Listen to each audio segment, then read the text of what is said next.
Hi friends, is sorry cinema bus அப்டேட்டில் ஒரு லேட்டஸ்டான ஒரு அப்டேட்டோடு வந்திருக்குங்க. ஸோ தலைவருடைய கூலி படத்துடைய ஷூட்டிங் ஜூன் மாதம் முதல் வாரத்துலேருந்து ஆரம்பிக்க போகிறாங்க. நம்ம எல்லாருக்குமே தெரிஞ்ச விஷயம்தான்.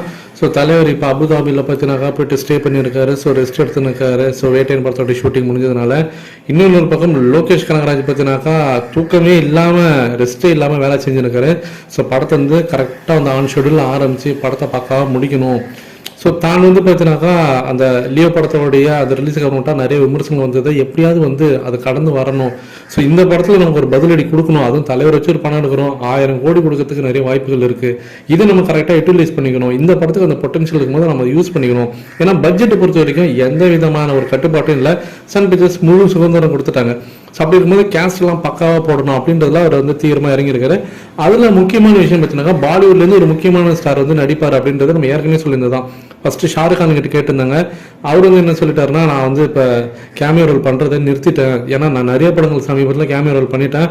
ஸோ அதனால் அது என்ன ஆச்சுனாக்கா பெரிய தலைவலி ஆயிடுச்சு. ஸோ அதனால் நான் அது பண்ணுறதில்ல, என்ன தப்பாக எடுத்துக்காதீங்க அப்படின்னு சொல்லிட்டு. அடுத்தது ரன்வீர் சிங் கிட்ட கேட்டிருந்தாங்க. ரன்வீர் சிங் வந்து கதையெல்லாம் கேட்டு ரொம்ப பிடிச்சி போய் பண்ணலான்னு சொல்லியிருக்குவேன். கடைசியில் கால் ஷீட்டு பார்த்தீங்கன்னாக்கா அவரால் கொடுக்க முடியல. இப்போ அந்த கால் ஷீட்டு பிரச்சனை அவருக்கு வந்து ஒரு பெரிய தலைவலியாக மாறிடுச்சு. ஏன்னா இவங்க எடுக்கக்கூடிய அந்த டைமில் அவரால் அந்த கால் ஷீட்டு கொடுக்க முடியல. ஸோ கிளாஷ் ஆகுது.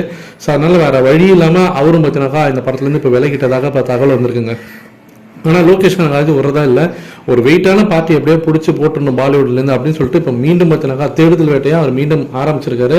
ஸோ இப்போ ரன்வீர் சிங் கண்டிப்பாக இந்த படத்தில் பண்ண போகிறதுலாம் கன்ஃபார்ம் ஆயிடுச்சு. ஸோ அதுக்கு பதிலாக இப்போ வேறு யார் வந்து அவர் வந்து தேர்ந்தெடுக்க போகிறாரு அப்படின்னு சொல்லிட்டு எல்லாருமே எதிர்பார்த்து காத்திருக்காங்க. ஆனால் இந்த நேரத்தில் தான் யாருமே அன்எக்ஸ்பெக்டடாக பார்த்தீங்கன்னாக்கா எதிர்பார்க்காத விதமாக ஒரு அன்எக்ஸ்பெக்டடான ஒரு கூட்டணி அமையறதுக்கு வாய்ப்புகள் இருக்குது அப்படின்னு சொல்லிட்டு சில விஷயங்கள்லாம் வந்துனுக்கு. ஆனால் அது உண்மையான்றது தெரியல.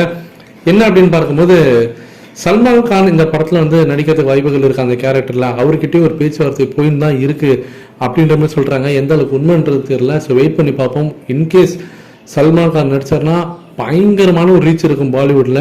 ஏற்கனவே சல்மான் கான் பார்த்தீங்கன்னா 2.0 படத்தோடைய அந்த இன்ட்ரோ அந்த ஈவெண்ட்லேயே பார்த்தீங்கன்னா வாண்டடாகவே வந்திருந்து நம்ம எல்லாருக்குமே தெரியும். ஸோ நான் ரஜினி சார் ஜஸ்ட் பார்க்கறதுக்காகவே நான் வந்தேன். ஸோ அவர் படத்தில் நடிக்கணும்னாக்கா எனக்கு பயங்கரமான ஒரு எக்ஸ்பெக்டில் நான் இருக்கேன் அப்படின்ற மாதிரி 2.0 படத்தோடைய அந்த லான்ச்சில் அவர் பேசியிருப்பார். ஸோ அப்படி இருக்கும்போது அவருக்கு ஒரு சான்ஸ் கிடைச்சி அவர் அதை யூட்டிலைஸ் பண்ணி பாரான்றதை வெயிட் பண்ணி பார்க்கணும் ஃப்ரெண்ட்ஸ்.